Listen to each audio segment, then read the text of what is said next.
देखिए आज के इस वीडियो में ये बात करते हैं कि आपका पैसा बैंक में ज़्यादा सुरक्षित है या पोस्ट ऑफिस में। यानी कि आप अपने मेहनत के जो कमाई का जो पैसा है उसे आप बैंक में रखेंगे तो ज़्यादा सुरक्षित होगा, या तो आप पोस्ट ऑफिस में रखेंगे तो ज़्यादा सुरक्षित होगा। कहाँ सुरक्षित ज़्यादा होगा वही आज के इस वीडियो में समझेंगे। तो आप वीडियो को बिल्कुल भी स्किप मत कीजिएगा, वीडियो को पूरा जरूर देखिएगा। तो चलिए हम वीडियो को शुरू करते हैं। इसमें सबसे पहले तो ये बात करते हैं कि अगर कभी बैंक दिवालिया हो जाता है तो उस स्थिति में अगर आप उस बैंक में पैसा जमा करे रहेंगे तो आपको उस बैंक वाले आपको कितना रुपया देंगे। देखिए यहाँ पर हम आपको ये बता दें कि बैंक दिवालिया का अर्थ होता है कि बैंक घाटे में चले जाएंगे, या तो ऐसा भी हो सकता है कि बैंक डूब जाए, यानी कि उसको इतना पैसा ही नहीं है कि जितने भी लोग उसमें पैसा जमा किए थे उसको पैसा ना दे। यानी कि बैंक दिवालिया हो जाएगा तो क्या होगा वो समझिए। देखिए अगर बैंक दिवालिया होता है और आप उस बैंक में अगर 3 लाख रुपया जमा किए रहेंगे तो भी आपको 1 लाख रुपये मिलेंगे। यानी कि आप उस बैंक में कितना भी रुपया जमा कर दे, करोड़ों में रुपया रहेगा तो भी आपको बैंक वाले 1 लाख ही रुपया देंगे। यानी कि अगर बैंक दिवालिया हुआ तो सिर्फ और सिर्फ आपको 1 लाख ही रुपये मिलेंगे। देखिए हम आपको एक एग्जाम्पल बताते हैं। देखिए उस बैंक में आपने 3 लाख रुपया जमा किए थे और उसका ब्याज हो गया 50,000, यानी कि कुल कितना हो गया 3,50,000। तो यहाँ पर आपको सिर्फ और सिर्फ 1 लाख ही रुपये मिलेंगे। यहाँ पर आप कितना भी पैसा जमा कर दे सिर्फ और सिर्फ आपको 1 लाख रुपये मिलेंगे। अगर आपने 1 लाख रुपया जमा किया और 20,000 ब्याज है और कितना हो गया कुल 1,20,000, तो भी यहाँ पर आपको 1 लाख ही रुपया मिलेंगे। यहाँ पर एक और कंडीशन ऐसा भी हो सकता है कि अगर आपने 70,000 रुपया जमा किए थे और आपको यहाँ पर ब्याज हो गया 20,000, यानी कि देखिए 70,000 रुपया जमा किया और ब्याज हुआ 20,000, कुल हो गया आपका 90,000। तो यहाँ पर आपको पैसा 90,000 ही मिलेंगे। आप ये सोचेंगे कि हमेशा 1 लाख रुपया मिल रहा है तो आपको 1 लाख नहीं, जितना आपका पैसा है उतना मिलेंगे। यानी कि आपको 1 लाख से ज्यादा आपको पैसा नहीं मिल सकता अगर बैंक दिवालिया हुआ तो। अगला कंडीशन ये भी हो सकता है कि अगर आपने 90,000 रुपया जमा किए थे और आपका ब्याज हो गया 30,000 और इसमें कुल कितना हो गया 1,20,000 आपका रुपया हुआ था, सिर्फ और सिर्फ आपको 1 लाख ही रुपया दिए जाएंगे। यानी कि 100 बात का एक बात कहा जाए तो अगर बैंक दिवालिया होता है तो आपको ब्याज सहित कैसे भी करके आपको 1 लाख से ज्यादा रुपया नहीं दिए जाएंगे। इसमें एक और कंडीशन है वो समझिए। देखिए इसमें एक और कंडीशन को कहा गया है वो समझिए। यहाँ पर हम मानकर चलते हैं कि SBI बैंक दिवालिया हो गया और आपने उस बैंक में 2 जगह खाता खुलवा रखा था। यानी कि कौन बैंक दिवालिया हुआ है, SBI दिवालिया हुआ है और उसमें आपने क्या किया था, खाता खुलवा रखा था 2 जगह, यहाँ पर भी और यहाँ पर भी। तो यहाँ पर मान के चलिए कि आपने पहले बैंक में 2 लाख रुपया जमा किया था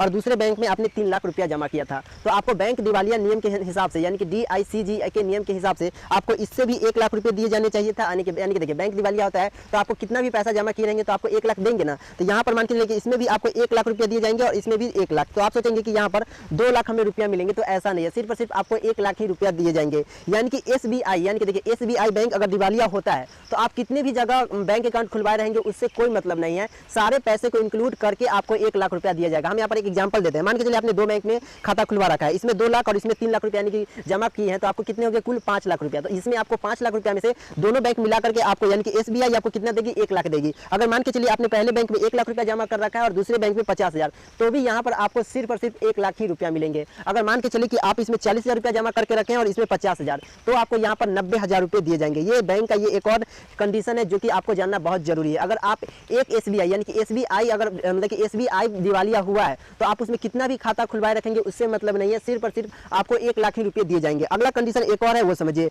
अगर मान के चलिए कि आप SBI में खाता खुलवाए हैं और ग्रामीण बैंक, 2 बैंकों में खाता खुलवा करके रखे हैं और यहाँ पर कंडीशन ये हो जाए कि दोनों बैंक दिवालिया हो जाए। देखिए यहाँ पर दोनों बैंक दिवालिया होगा उस समय हम आपको बता रहे हैं कि SBI भी दिवालिया हो जाए और उत्तर बिहार ग्रामीण बैंक भी दिवालिया हो जाए, तो उस कंडीशन में क्या होगा वो समझिए। अगर मान के चलिए कि इसमें आप 2 लाख रुपया रखे हैं और इसमें 3 लाख रुपया रखे हैं, तो आपको इस वाले बैंक से भी आपको 1 लाख रुपये मिलेंगे और इस वाले बैंक से भी 1 लाख रुपये मिलेंगे। तो यहाँ पर आपको कितने मिल गए, 2 लाख रुपये यहाँ पर मिलेंगे। लेकिन उसमें आपको 2 लाख रुपये नहीं मिलेंगे क्योंकि वो जो बैंक था वो सेम बैंक था और सेम बैंक आपको ऐसा नहीं कर सकती। अगर अलग अलग बैंक है, यानी कि ये SBI है और ये उत्तर बिहार ग्रामीण बैंक है, तो आपको यहाँ पर पैसा मिला 2 लाख, वरना आपको यहाँ पर पैसा नहीं मिलता। अगर SBI ये वाला बैंक SBI होता तो आपको यहाँ पर नहीं मिलता। एक और कंडीशन है वो समझिए। अगर मान के चलिए आपने इसमें 1 लाख रुपया जमा किया रखा है और इसमें आपको 50,000 जमा करके रखे हैं, तो यहाँ आपको 1 लाख रुपये पूरा मिल जाएंगे और इधर आपका 50,000 पूरा मिल जाएंगे। अगर मान के चलिए इधर आपने 40,000 इधर 50,000, तो दोनों पैसा आपको मिलेंगे। ये कंडीशन है, ये बैंक के नियम से कंडीशन है वो हम आपको। अब ये समझते हैं कि अगर आपका खाता पोस्ट ऑफिस में है और पोस्ट ऑफिस दिवालिया हो जाता है तो उस कंडीशन में आपको कितना रुपया मिलता है। देखिए अगर मान के चलिए आप पोस्ट ऑफिस में 2 लाख रुपया जमा किए थे तो आपको यहाँ पर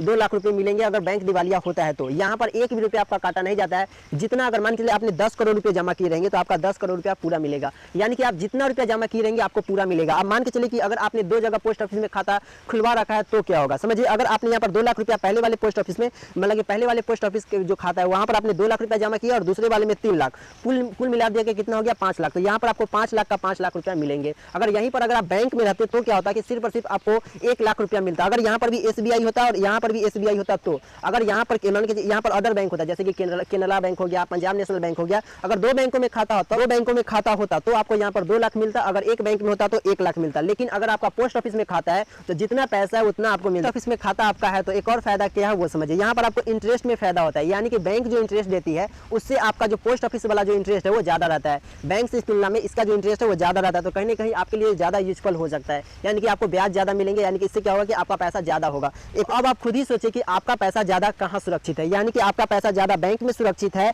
या पोस्ट ऑफिस में, वो खुद ही आप सोच सकते हैं। देखिए वैसे तो जो बैंक है वो ज़्यादातर दिवालिया नहीं होती है, यानी बहुत कम कंडीशन में देखा जाए तो दिवालिया होती है, तो ऐसे दोनों जगह देखा जाए तो सुरक्षित रहता है। लेकिन हम आपको एक बताया था कि अगर दिवालिया कभी हो जाता है बैंक तो क्या होगा, तो आप खुद ही सोच रहे हैं कि ज़्यादा कहाँ सुरक्षित है। वैसे दोनों में सुरक्षित है, लेकिन बैंक बहुत ही कम क्या होता है कि दिवालिया होता है, पोस्ट ऑफिस भी बहुत ही कम दिवालिया होता है, तो दिवालिया होने का चांस बहुत ही कम होता है। इसी कारण आपका पैसा जहाँ भी है सुरक्षित है, लेकिन हम आपको बता दिए कि कहाँ पर ज़्यादा सुरक्षित है। पोस्ट ऑफिस में खाता रहेगा तो आपको यहाँ पर इंटरेस्ट भी ज़्यादा मिलते हैं, और साथ ही आपका जो कभी दिवालिया होता है तो आपका जो पैसा है वो ज़्यादा आपको मिल पाते हैं, यानी कि जितना आप जमा किए रहेंगे उतना आपको मिल पाएंगे। तो उम्मीद है कि ये सब बातें आपको समझ में आई होगी। तो मिलेंगे एक नेक्स्ट वीडियो में एक नई जानकारी के साथ, तब तक के लिए जय हिंद।